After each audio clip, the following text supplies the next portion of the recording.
നമസ്കാരം. STV വാർത്തകളിലേക്ക് സ്വാഗതം. പ്രധാന വാർത്തകൾ.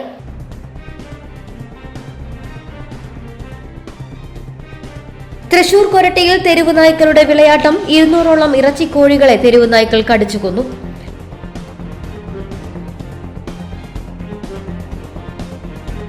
പെരിഞ്ഞനത്ത് നിയന്ത്രണം വിട്ട സ്വകാര്യ ബസ് നിർത്തിയിട്ടിരുന്ന മിനി പിക്കപ്പ് ലോറിക്ക് പിറകിലിടിച്ചു. ഒരാൾക്ക് നിസ്സാര പരിക്കേറ്റു.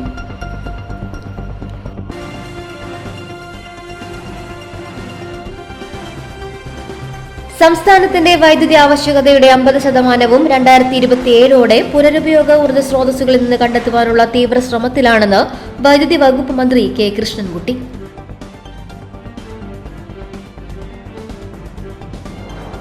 വിശദമായ വാർത്തകളിലേക്ക്. തൃശൂർ കൊരട്ടിയിൽ തെരുവ് നായ്ക്കളുടെ വിളയാട്ടം. 200ഓളം ഇറച്ചിക്കോഴികളെ തെരുവ് നായ്ക്കൾ കടിച്ചുകൊന്നു. കോനൂർ സ്വദേശി പൌലോസിന്റെ ഫാമിലായിരുന്നു സംഭവം. രാവിലെ കോഴികൾക്ക് തീറ്റ കൊടുക്കാൻ ഫാമിലെത്തിയപ്പോഴാണ് ഫാം ഉടമ സംഭവം അറിയുന്നത്.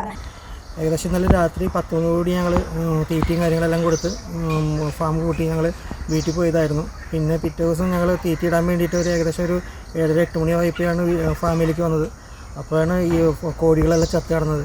പിന്നെ വല മൊത്തം കീറി പറിച്ചിട്ടൊക്കെയായിരുന്നു ഇതിൻ്റെ. മൊത്തം പട്ടികൾ എല്ലാ ദിവസവും ഇതിൽ കൂടെ പട്ടികൾ പോയിക്കൊണ്ടിരിക്കുന്നതാണ്. എല്ലാ വീട്ടുകാരും കോഴികൾ പിടിക്കുന്നതാണ്. നിറച്ചൊരു ഏകദേശം 6-7 പട്ടികളോളം ഇവിടെ ഉണ്ട്.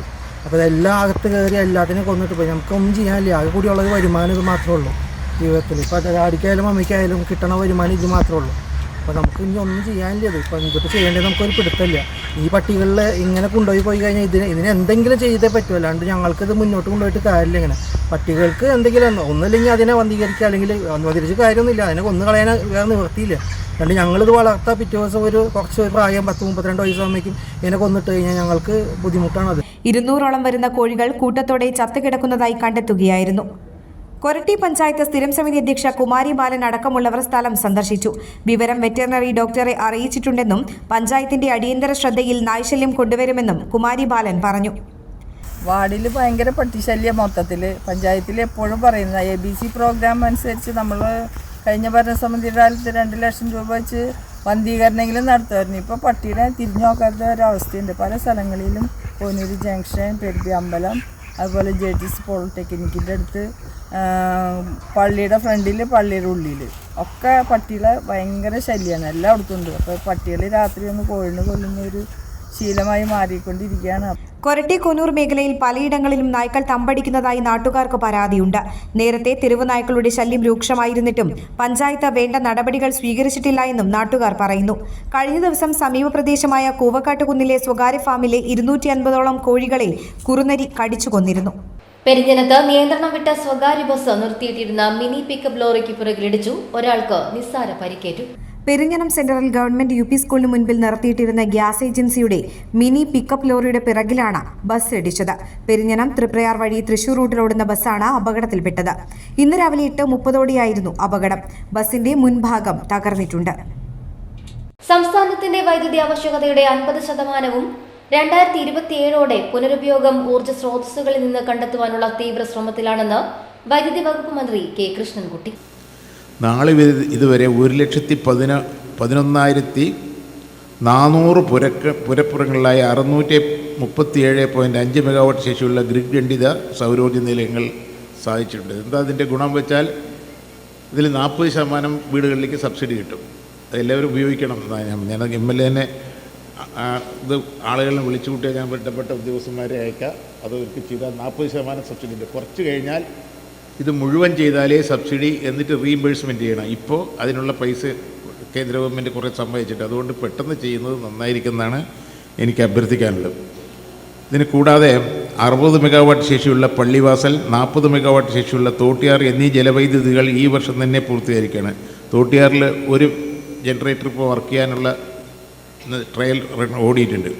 ഈ പദ്ധതികൾ ഉൾപ്പെടെ 211 മെഗാവാട്ട് ശേഷിയുള്ള 9 ജലവൈദ്യുതികളുടെ നിർമ്മാണം പുരോഗമിക്കുന്നു.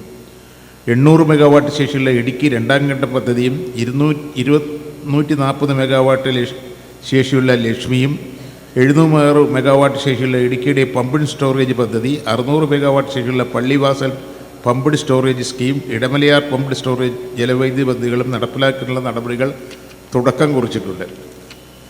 സൗരോർജ്ജ ഉൽപ്പാദനത്തിന് വഴി പ്രതിമാസ കുടുംബ ചെലവിൽ വലിയൊരു മാറ്റം കൊണ്ടുവരാൻ സാധിക്കും. അരിമ്പൂർ ഗ്രാമപഞ്ചായത്തിലെ സൗരോർജ്ജ വൈദ്യുത ഉൽപാദന പ്ലാന്റ് ഉദ്ഘാടനം നിർവഹിക്കുകയായിരുന്നു മന്ത്രി. 2040 100% പുനരുപയോഗ ഊർജാധിഷ്ഠിത സംസ്ഥാനമായും 2050 നെറ്റ് കാർബൺ ന്യൂട്രലായും മാറാനുള്ള തീവ്രശ്രമം നടക്കുകയാണ്. സർക്കാർ ഗ്രീൻ ഹൈഡ്രജൻ ഹബ്ബുകൾ സ്ഥാപിക്കുന്നതിന് ബജറ്റിൽ 200 കോടിയും വകയിരുത്തിയിട്ടുണ്ട്. പുനരുപയോഗ ഊർജ്ജ പദ്ധതികൾക്ക് പുറമെ വൻകിട ജലവൈദ്യുത പദ്ധതികൾ കൂടി നിലവിൽ വന്നാൽ മാത്രമേ സംസ്ഥാനത്തിന്റെ സമഗ്ര പുരോഗതിക്ക് ഉതകുന്ന രീതിയിൽ കുറഞ്ഞ ചെലവിൽ വൈദ്യുതി ഉൽപ്പാദിപ്പിക്കാനാകൂ. പ്രളയ പ്രതിരോധത്തിനും വൈദ്യുതോൽപാദനത്തിനും ജലസേചനത്തിനും ഉപയോഗിക്കാൻ കഴിയുന്ന കൂടുതൽ ജലവൈദ്യുത പദ്ധതികൾ നടപ്പിലാക്കാനാണ് സർക്കാർ ഉദ്ദേശിക്കുന്നത്. ഈ വർഷം അധികാരത്തിൽ വന്നതിനുശേഷം പുരപ്പുറ ഭൗമോപരിതല ഫ്ലോട്ടിംഗ് സോളാർ പദ്ധതികളിലായി ആകെ 610 മെഗാവാട്ട് ശേഷിയുള്ള ഗ്രിഡ് ബന്ധിത സൗരോർജ്ജ പദ്ധതികൾ പൂർത്തിയാക്കി. ഇതിൽ 43,466 പുരപ്പുറങ്ങളിലായി 178.87 മെഗാവാട്ട് ശേഷിയുള്ള സൗരോർജ്ജ പദ്ധതികൾ KECBL മുഖേന കമ്മീഷൻ ചെയ്തിട്ടുണ്ട്. ഈ സർക്കാരിന്റെ കാലത്ത് 655.5 മെഗാവാട്ട് ശേഷിയുള്ള വൈദ്യുത പദ്ധതികളാണ് സംസ്ഥാനത്ത് പൂർത്തിയാക്കിയത്. ഇതിൽ 44.5 മെഗാവാട്ട് ശേഷിയുള്ള 5 ജലവൈദ്യുത പദ്ധതികൾ ഉൾപ്പെടുന്നു. യഥാക്രമം 60-40 മെഗാവാട്ട് ശേഷിയുള്ള പള്ളിവാസൽ തോട്ടിയാർ ജലവൈദ്യുത പദ്ധതികൾ ഈ വർഷം തന്നെ പൂർത്തിയാകും. ഇതുൾപ്പെടെ 211 മെഗാവാട്ട് ശേഷിയുള്ള 9 ജലവൈദ്യുത പദ്ധതികളുടെ നിർമ്മാണം പുരോഗമിക്കുന്നു. തൃശൂർ ജില്ലയിൽ വിവിധ പഞ്ചായത്തുകളിലായി 154 കാർഷിക പമ്പുകൾ സൗരോർജ്ജവൽക്കരണം പൂർത്തീകരിച്ചു കഴിഞ്ഞു. 50 പമ്പുകളുടെ ജോലികൾ പുരോഗമിക്കുന്നു. കോൾപ്പാട പമ്പുകളുടെ കാര്യത്തിൽ അരിമ്പൂർ പഞ്ചായത്തിലെ ആറുമുറി, വെളുത്തൂർ, മരക്കൊടി, കൈപ്പിള്ളി, വിളക്കുമാടം തുടങ്ങിയ പടവുകളിലെ പ്രവർത്തികൾക്കുള്ള വർക്ക് ഓർഡറുകൾ ഉടനെ നൽകുമെന്നും മന്ത്രി അറിയിച്ചു. ഗ്രാമപഞ്ചായത്ത് കമ്മ്യൂണിറ്റി ഹാളിൽ നടന്ന പരിപാടിയിൽ മുരളി പെരുന്നെല്ലി MLA അധ്യക്ഷനായി. നവകേരള സദസ്സിനോടനുബന്ധിച്ച് സംഘടിപ്പിച്ച കലാമത്സരങ്ങളിലെ വിജയികൾക്ക് ഉപഹാരം നൽകി. അതിദാരിദ്ര്യ നിർമ്മാർജ്ജനത്തിന്റെ ഭാഗമായി ടുഗദർ ഫോർ തൃശൂർ പദ്ധതിക്കായി സഹകരിച്ച അരിമ്പൂരിലെ വിവിധ സ്കൂളുകൾക്കുള്ള ഉപഹാരവും മന്ത്രി സമ്മാനിച്ചു.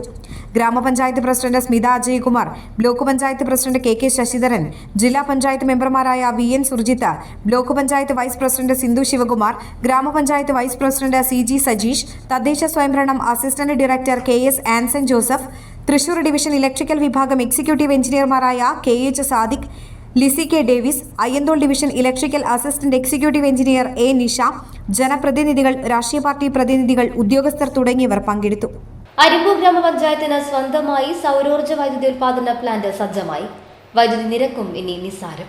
മികവാർന്ന ആസൂത്രണത്തോടെ സൗരോർജ്ജ സാധ്യതകൾ പ്രയോജനപ്പെടുത്തി ഗ്രാമപഞ്ചായത്ത് office, shopping complex, library, community hall എന്നിങ്ങനെ 4 കെട്ടിടങ്ങളിലായാണ് സോളാർ പ്ലാന്റ് ഒരുക്കിയിരിക്കുന്നത്. ഇരു കെട്ടിടങ്ങളിലായി 102 പാനലുകൾ സ്ഥാപിച്ച് 55 കിലോവാട്ട് വൈദ്യുത ഉൽപാദനക്ഷമതയുണ്ട്. മൊബൈൽ ആപ്പ് വഴി പ്രതിദിന ഉൽപാദനവും ഉപയോഗവും നിരീക്ഷിക്കാനും സാധിക്കും. പ്രവർത്തനം ആരംഭിച്ച 2023 ഡിസംബർ മാസത്തിൽ ഗ്രാമപഞ്ചായത്ത് ഓഫീസിന്റെ വൈദ്യുത ഉപയോഗത്തിൽ പൂർണ്ണമായും സോളാർ പാനലിൽ നിന്നാണ് ഉപയോഗിച്ചത്. കൂടാതെ KECBക്ക് 2442 യൂണിറ്റ് വൈദ്യുതി കൈമാറാനും സാധിച്ചു. വൈദ്യുതി ചാർജ് ഇനത്തിൽ നിശ്ചിത തുകയായ 3241 രൂപ മാത്രമാണ് പഞ്ചായത്ത് അടച്ചത്. മുൻകാലങ്ങളിൽ 15,000 രൂപയോളമായിരുന്നു വൈദ്യുത ബില്ല്. 2022-23 വർഷകാലത്തെ പ്ലാൻ ഫണ്ട്, 15ാം ധനകാര്യ കമ്മീഷൻ ബേസിക് ഗ്രാന്റ് വിഹിതം, തനത് ഫണ്ട് തുടങ്ങിയവയിൽ നിന്ന് ആകെ 46,50,000 രൂപ ചെലവഴിച്ചാണ് പദ്ധതി പൂർത്തീകരിച്ചത്. അനേട്ട് മുഖേന തൃശൂരിലെ Binkas electrical, electronics and solar system സ്ഥാപനമാണ് നിർമ്മാണം. ഗ്രാമപഞ്ചായത്തിന്റെ കമ്മ്യൂണിറ്റി ഹാൾ കൂടി സോളാർ പാനൽ വഴിയുള്ള വൈദ്യുത ഉപഭോഗത്തിലേക്ക് മാറുകയാണ്. ഇതോടെ ജില്ലയിൽ തന്നെ ഒരു പഞ്ചായത്ത് അനുബന്ധ ഓഫീസ് കെട്ടിടങ്ങളിൽ ഒരുക്കുന്ന ഏറ്റവും വലിയ ഊർജ്ജ ഉൽപാദന പഞ്ചായത്തായി മാറുകയാണ് അരിമ്പൂർ. ഇടവേള.